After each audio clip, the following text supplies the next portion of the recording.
Quienes aún no se hayan inscrito para el retiro espiritual, todavía hay posibilidades, desde luego, porque la invitación es para todos. Así que si alguien todavía falta por inscribirse, esperamos que podamos tener una excelente asistencia de toda la iglesia, de todos los que quieran participar de este retiro espiritual de mañana en 8 días. Así que pueden inscribirse con mi hermano Clay, ¿verdad?, para el retiro espiritual. Cualquier indicación que necesiten, él puede aclararles muchas cosas. Y también quienes quieran o deseen inscribirse para el almuerzo el próximo domingo, esto sí pueden hacerlo con Yusneidi. Mire, allá está la hermanita Yusneidi, ella está recibiendo las inscripciones para el almuerzo el próximo domingo. Recordemos que el próximo domingo vamos a tener el Día de la Familia, así que no vamos a tener escuela bíblica porque vamos a requerir del espacio, del tiempo para diferentes actividades que vamos a llevar a cabo. Entonces el próximo domingo estaremos comenzando nuestro culto a las 10 en punto de la mañana.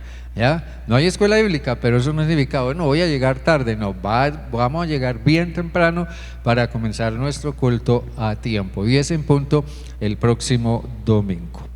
Bueno, nuestro hermano nos guió en la lectura que vamos a enfocar esta mañana, que es el mensaje de la iglesia de Sardis, ahí en Apocalipsis, en el capítulo 3 de Apocalipsis. Ya nuestro hermano Gustavo nos guió. Yo quiero decirles esto, si tú eres miembro de esta iglesia, qué bendición que lo seas. Si en algún momento tú estás considerando hacerte miembro activo, parte de esta iglesia, vincularte activamente con esta iglesia, entonces también eso será para nosotros un privilegio. Que Dios te bendiga con esa posibilidad de hacerte miembro de esta congregación. Pero tanto a quienes son miembros como a quienes en algún momento puedan llegar a serlo, es importante que tengamos presente lo que al final este pasaje dice, donde el autor enfatiza, subraya, él dice: el que tiene oído, oiga lo que el Espíritu dice a las iglesias. El Señor quiere que todos tengamos en claro qué es la iglesia, qué implica ser parte de la iglesia, qué es lo que le da estructura a la iglesia, qué es lo que fundamenta la iglesia y por qué es tan importante que al yo ser miembro de la iglesia pueda también contribuir con mi propia vida, con mi propio compromiso al avance de la iglesia. A la luz de eso, hay una pregunta que yo quiero que nos hagamos esta mañana, teniendo presente lo que dice este pasaje que ya acabamos de leer hace un momento. Pensemos en esta pregunta: ¿puede algo estar vivo y muerto al mismo tiempo? ¿Puede algo estar vivo y muerto al mismo tiempo? Eso suena como un tanto ilógico, ¿verdad? No tiene sentido que algo pueda estar vivo y muerto al mismo tiempo, especialmente una iglesia. Se supone que una iglesia es un organismo vivo, ¿verdad? Espiritualmente es un organismo vivo. Por eso la vida espiritual de cada persona que forma parte o llegue a formar parte de la iglesia es lo que contribuye a la vida misma de la iglesia. Mi propia vida espiritual contribuye a la vida de la iglesia, o mi propia vida espiritual apagada contribuye a que la iglesia sea una iglesia apagada o muerta. Pero sigue la pregunta: ¿puede algo estar vivo y muerto al mismo tiempo? Miren ustedes que aquí Jesús envía un mensaje a la iglesia de Sardis, y como en los demás casos, nosotros vamos viendo poco a poco un patrón en los mensajes que son enviados a las iglesias.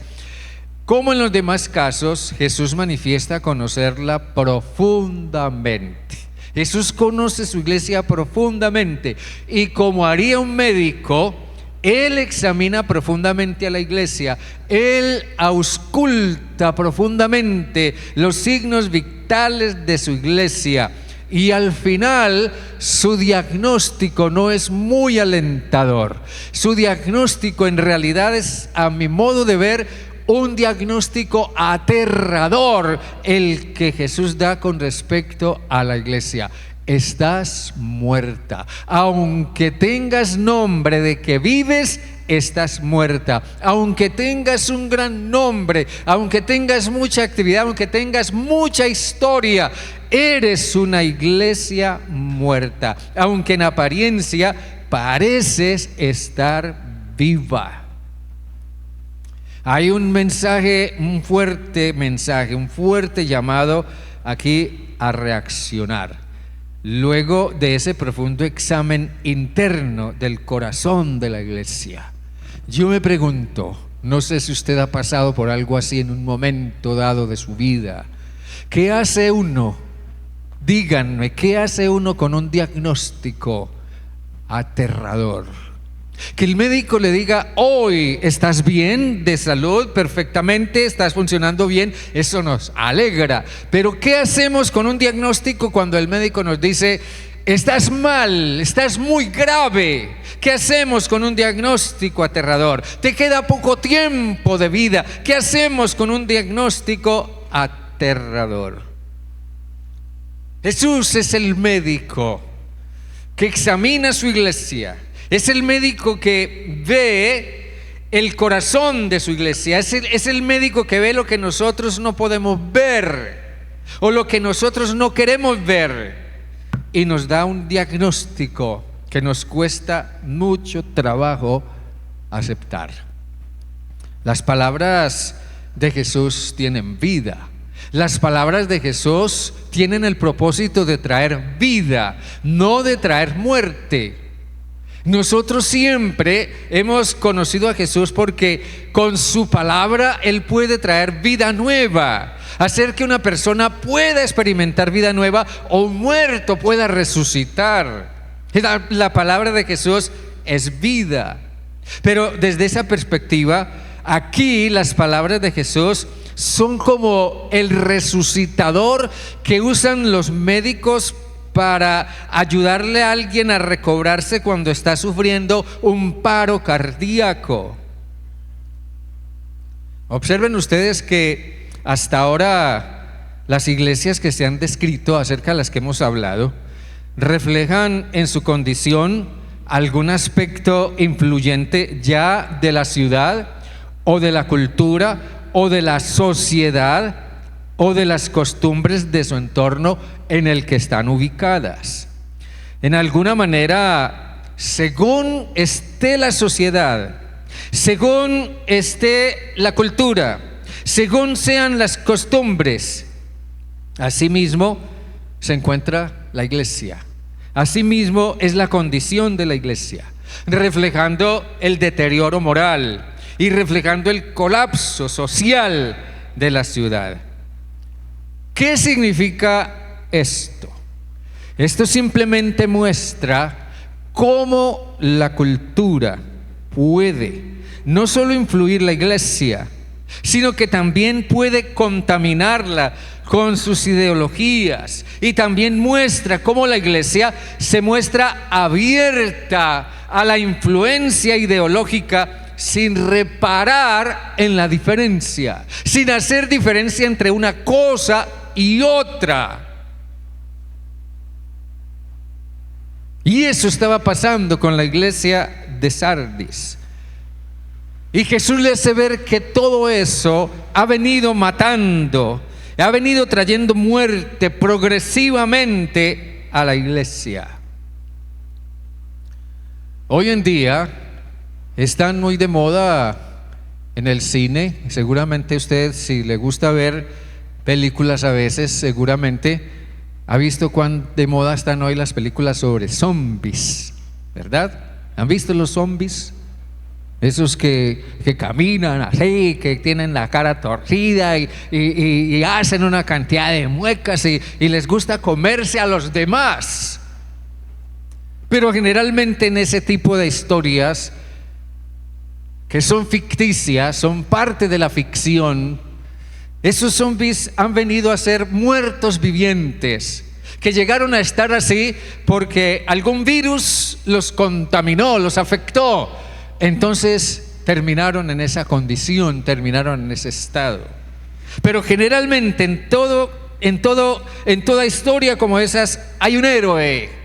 Hay alguien que quiere sacar adelante esa situación y encontrar la solución. Y muchas veces es un gran científico el que está al frente de la situación para ver cómo pueden revertir todo eso.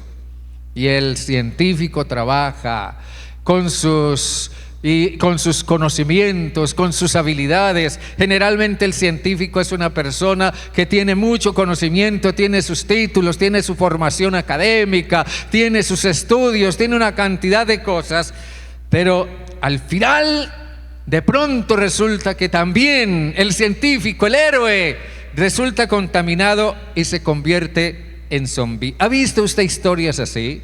Aún el héroe se convierte en zombi, de quien todo se esperaba. Resulta que se hace también parte de aquellos que están contaminados.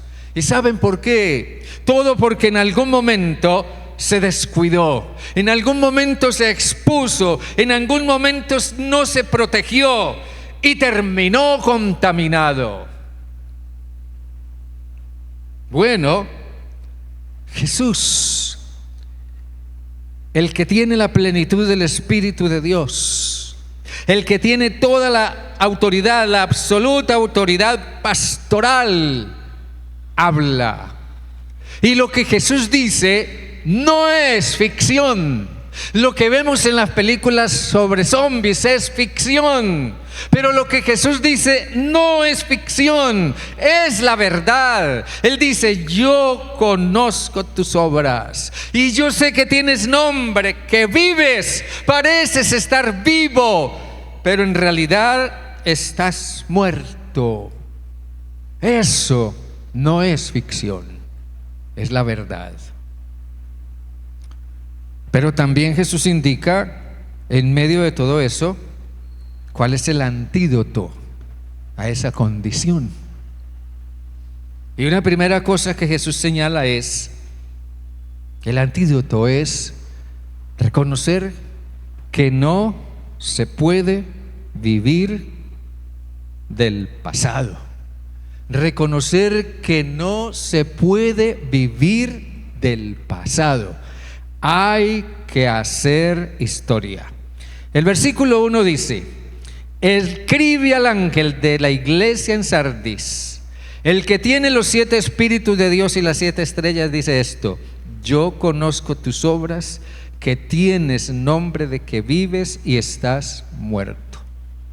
Cierto autor decía con respecto a la ciudad de Sardis: la ciudad de Sardis era el ejemplo más típico del contraste melancólico entre un pasado esplendoroso y un presente arruinado totalmente.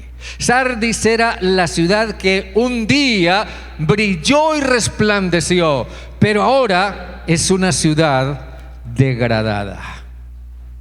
La ciudad de Sardis existía desde aproximadamente el siglo VI antes de Cristo. Era bastante antigua para el tiempo en que escribió el apóstol Juan. Y los escritores dicen que era célebre por su opulencia, por su riqueza, por su esplendor, pero también era célebre por su voluptuoso y corrupto comportamiento de sus habitantes. Las dos cosas convivían la una junto a la otra. Pero había algo más con respecto a la historia de la ciudad de Sardis. Sardis estaba edificada sobre un risco sumamente alto, desde el cual se dominaba todo el paisaje, todo lo que sucedía a su alrededor, de modo que Sardis se consideraba inexpugnable. Aquí nadie nos va a atacar, aquí nadie nos va a hacer daño, aquí nadie se nos va a meter, nadie se va a infiltrar entre nosotros. Pero un día vino Ciro, el gran conquistador persa, y conquistó la ciudad y la sometió en el año 549 a.C., penetrando por una grieta en la roca.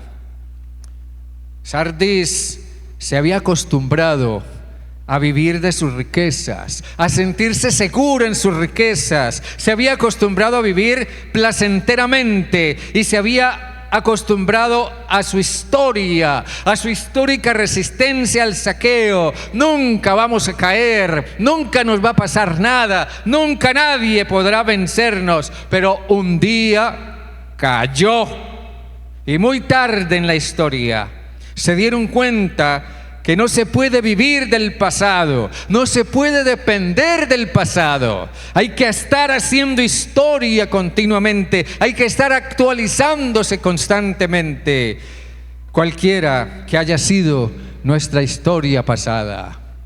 Una iglesia puede preciarse de decir: es que nosotros aceptamos a Cristo como Salvador. Un día conocimos a Jesús y fuimos salvos. Y yo digo, gloria a Dios por eso. Pero eso siempre es una experiencia pasada. Y la verdad es que a menos que nosotros mantengamos actualizada nuestra relación con Jesús, al final, el hecho de que un día aceptamos a Cristo como Salvador puede llegar a ser simplemente una historia de la cual dependemos, pero que ya hoy no nos da vida, no nos trae vida, porque en alguna parte del camino nosotros pudimos haber perdido el rumbo, o nuestro pensamiento, o aún nuestras actividades pueden haberse salido de su verdadero propósito y haberse convertido en algo que ya no es vida espiritual. Para cuando Juan escribió esta carta, Sardis era eso, era solo historia. Su tiempo de esplendor había pasado. Y ahora era una ciudad degenerada, inmoral, descuidada y abierta a todo lo que pudiera traerles en alguna forma algún tipo de satisfacción o de seguridad o de placer. No se sabe cuándo surgió la iglesia en Sardis ni quién la fundó, pero una cosa sí es clara: por los indicios que nos da el texto, parece que la iglesia en Sardis había tenido un comienzo floreciente, había tenido un comienzo prometedor, había tenido un comienzo sumamente activo, pero con el tiempo fue decayendo, con el tiempo fue enfriándose, con el tiempo fue muriendo.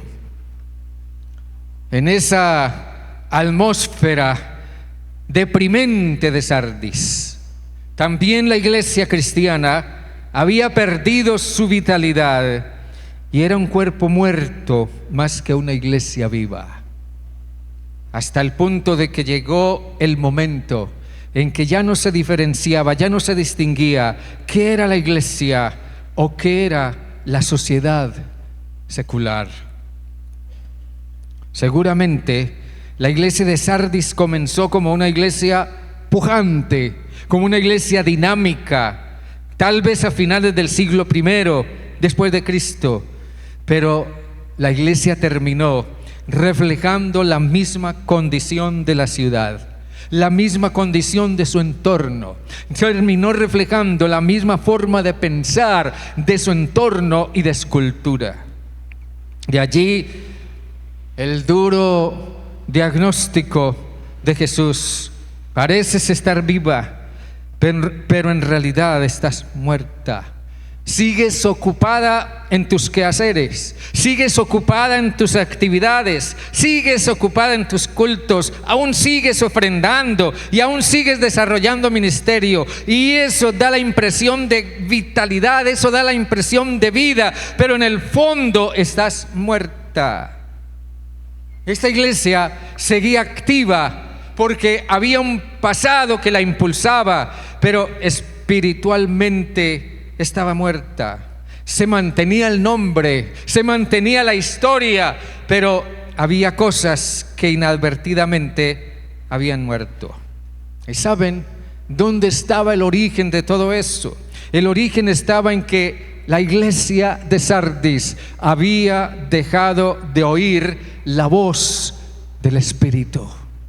Habían dejado de oír la voz del Espíritu. De allí la insistente advertencia de Jesús: el que tiene oído, oiga lo que el Espíritu dice a las iglesias. Escucha lo que el Espíritu Santo te dice. Escucha lo que el Espíritu Santo hace que tu corazón de alguna forma se inquiete, se preocupe. Haz lo que el Espíritu Santo, préstale atención a lo que el Espíritu Santo te dice. Él siempre te dirá la verdad, siempre sacará a la luz la verdad. Cuando se deja de oír la voz del Espíritu, entonces todo lo demás comienza a morir. Cuando se deja de oír la voz del Espíritu, comienza a morirse nuestra vida devocional, comienza a morirse en nosotros nuestro tiempo de oración, comienza a morirse en nosotros las sanas convicciones doctrinales de la palabra de Dios, comienza a morir en nosotros el entusiasmo, el gozo, la disposición, la esperanza. Comienza a morir mucho cuando dejamos de oír la voz del Espíritu. Jesús le dice a la iglesia: sé vigilante, y afirma las otras cosas que están para morir. La palabra vigilante significa despertarse o mantenerse despierto. Pero de una forma más extensiva, ser vigilante significa examinar atentamente, con un total discernimiento, con total lucidez mental, examinar nuestro propio corazón, nuestra propia vida, porque hay cosas que están para morir. Otras cosas habían muerto, y las que quedaban estaban moribundas. Si esta iglesia prestaba atención a las palabras del Espíritu, a la palabra de Jesús, en lugar de vivir del pasado, podría escribir una página nueva en su historia. Y aquí viene el segundo aspecto del remedio que Jesús ofrece. Si bien no se debe vivir del pasado, no se puede vivir del pasado, hay también un llamado a valorar el legado. Un llamado a valorar el legado. El versículo 3 dice: acuérdate pues de lo que has recibido y oído, y guárdalo y arrepiéntete. Pues si no velas, vendré sobre ti como ladrón, y no sabrás a qué hora vendré sobre ti. El proceso que se presenta aquí es el de que la iglesia ha recibido y oído algo que ya perdió y debe volver a recuperarlo. Pero también está la advertencia: si no recuperas lo que perdiste, aún lo que todavía te queda, lo perderás, porque vendré sobre ti como ladrón y lo arrebataré y te lo quitaré, y no sabrás a qué hora vendré sobre ti. La Nueva Traducción Viviente traduce este versículo y dice: vuelve a lo que escuchaste y creíste al principio, y reténlo con firmeza. Es un llamado a valorar el legado, a volver a nuestras raíces. Un llamado a valorar el legado, a volver a nuestras raíces. En la Biblia, un legado es la transmisión intencional de valores, de fe, de carácter, de propósito a las siguientes generaciones. Entiéndanme eso bien. Es una transmisión intencional de valores, de fe, de carácter, de propósito a las siguientes generaciones. Eso es un legado. Ahora, si bien hay cosas que hemos dejado morir, o por nuestro descuido y negligencia están moribundas, es posible tener un dinámico reinicio volviendo a las raíces. Veamos, hay algo que la iglesia de Sardis debe considerar seriamente. Algo que es lo que está ocasionando su letargo mortal, y considerar seriamente lo que está también siendo ofrecido para remediar eso. Y es algo que la iglesia olvidó.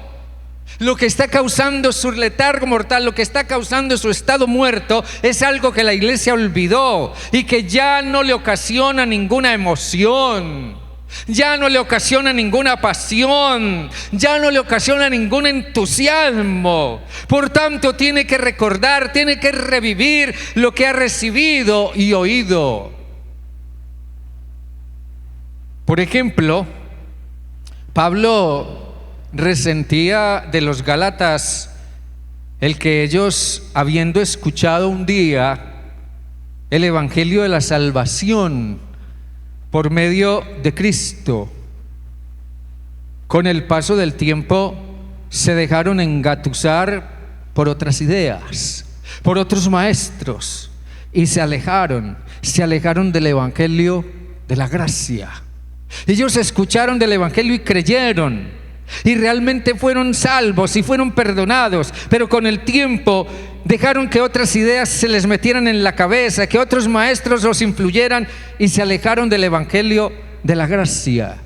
Por eso Pablo les decía: estoy maravillado. Eso significa, en realidad me escandaliza que tan pronto os hayáis alejado del que os llamó por la gracia de Cristo para seguir un evangelio diferente. Los creyentes de la iglesia en Galacia le restaron importancia a sus raíces, se olvidaron de sus raíces, se olvidaron de su legado, por tanto habían perdido el camino.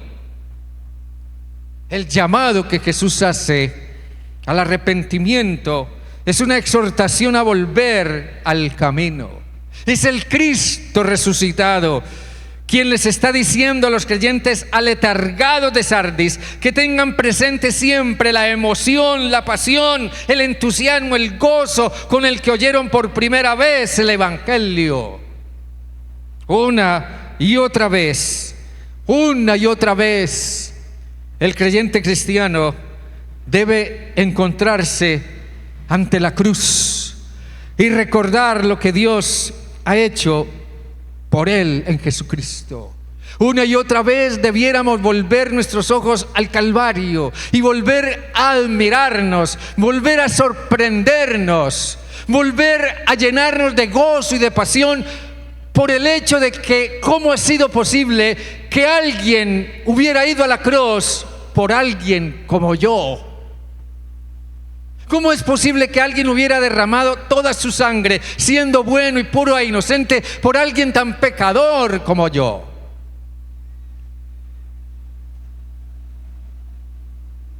Esta iglesia, la iglesia de Sardis, es un espejo en el que la iglesia de hoy debe mirarse y reconocer que necesita volver a releer el mensaje de la cruz. Amén. Necesita volver a releer el mensaje de la cruz. Necesita volver a asombrarse con el amor de Dios. Necesita volver a mirar a Cristo. Estamos hablando de la historia. Esta iglesia, la primera iglesia bautista de Bucaramanga, fue fundada en el año 1968 por una excelente pareja de misioneros bautistas, Marion y Evelyn Corley. Algunos de ustedes los conocieron y los recuerdan. Marion y Evelyn Corley. La hermana Evelyn todavía está viva, tiene ya muchos años y se ha visto últimamente bastante grave, bastante enferma. Pero saben, el punto es que la base, el fundamento sobre la cual ellos fundaron esta iglesia fue el evangelio de Jesucristo. Amén, hermanos. Ese fue el fundamento sobre el cual ellos fundaron esta iglesia. Ellos vinieron a la ciudad de Bucaramanga y predicaron por aquí y por allá y llegaron a darle el mensaje del evangelio a un grupo de personas que escucharon, que creyeron el mensaje de salvación, lo recibieron, confesaron a Cristo como su Salvador y luego se unieron para conformar una iglesia. Una iglesia que nos ha dejado su legado. Por esta iglesia ha pasado muchísima gente a través de todos estos años. Pero quienes estamos hoy somos herederos de ese legado. Esta iglesia fue fundada para mantener ese legado. Esta iglesia fue fundada para continuar con ese legado. Esta iglesia fue fundada para transmitir ese legado. Esta iglesia fue fundada a partir de la misión y para la misión. La iglesia de Sardis no estaba siendo fiel a su legado. El evangelio, no estaba siendo fiel a su legado, ni al evangelio, ni a la misión. Por eso la iglesia de Sardis es llamada a volver a sus raíces cuanto antes. Dice Jesús, porque si no velas, si no vigilas, si no te examinas a ti misma, vendré sobre ti como ladrón y te quitaré lo que todavía te queda. Y no sabrás a qué hora vendré sobre ti. Esta iglesia, la iglesia de Sardis, nos deja el mensaje de que necesitamos escuchar el mismo llamado que se ha hecho a otras iglesias como la de Tiatira. Arrepiéntete y vuélvete al Señor. Y en tercer lugar, el tercer aspecto que Jesús da como remedio a la condición muerta de la iglesia es volver a las huellas de los que han marcado la pauta. ¿Recuerdan que les hablaba de eso hace 8 días con respecto a la iglesia de Tiatira? Pero esta mañana quiero ampliar eso un poco más. Volver a las huellas de los que han marcado la pauta. Dice en el versículo 4: pero tienes unas pocas personas en Sardis que no han manchado sus vestiduras y andarán conmigo en vestiduras blancas porque son dignas. El que venciere será vestido de vestiduras blancas, y no borraré su nombre del libro de la vida, y confesaré su nombre delante de mi Padre y delante de sus ángeles. Volver a las huellas de los que han marcado la pauta, establecer un récord nuevo. Establecer un récord nuevo. Sin duda, los cristianos de Sardis entendían lo que Juan quería decir con manchar la ropa o manchar las vestiduras. Déjenme decirles esto: Sardis también era reconocida como un centro textil y era muy apetecida la ropa que se fabricaba en Sardis o las telas que se fabricaban en Sardis. Y esto estaba asociado con la creencia generalizada de la religión pagana de que todo adorador debía venir ante su Dios con la ropa limpia. En Sardis se adoraba a la diosa Diana o Artemisa, que es lo mismo, y en Sardis era más conocida como Cibeles, pero era la misma diosa. Así que si alguien quería venir al templo de la diosa Diana para ofrecerle una ofrenda y adorarla, debía venir con su ropa limpia. En eso, y a eso contribuía la industria textil de Sardis. ¿Se imaginan ustedes la publicidad de la industria textil en Sardis? Vengan, tenemos el diseño perfecto para que vaya al templo a adorar a la diosa Diana. Tenemos la tela perfecta, tenemos la tela nueva, tenemos la tela novedosa, tenemos el diseño nuevo para que usted use en el culto a la diosa Diana. ¿Se imaginan la propaganda que le harían a eso? La industria textil contribuía con lo que podía hacer a la adoración a la diosa Diana. Pero esto marcaba un irónico contraste entre la adoración con ropa nueva, limpia y blanca, y la condición pagana o la condición moral degradada de la ciudad y los adoradores. Algo no encajaba allí, algo no se ajustaba ahí. La gente venía con su ropa blanca, limpia y nueva a adorar a la diosa Diana, pero no miraban el estado en el que estaba su propio corazón y su propia vida. La religión pagana solo aparentaba en lo exterior, pero no veía el interior de su corazón, que es lo que mira Dios en el adorador.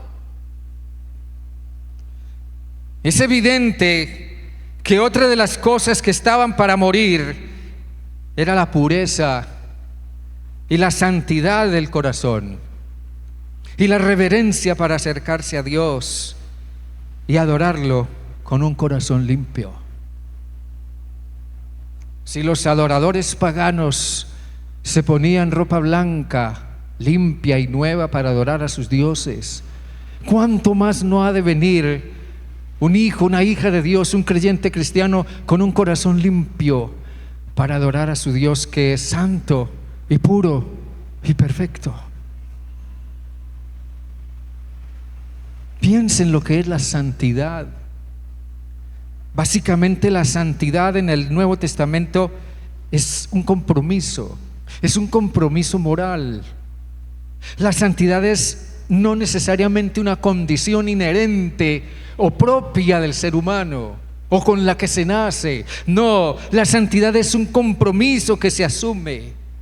La santidad es el compromiso de andar rectamente, moral y espiritualmente delante de Dios. Y Juan dice que en Sardis había una minoría que había sabido mantener ese compromiso. Habían sabido mantener su santidad, la santidad de su corazón, la santidad de su mente, y con esa santidad venían ante Dios para adorarlo. No habían permitido que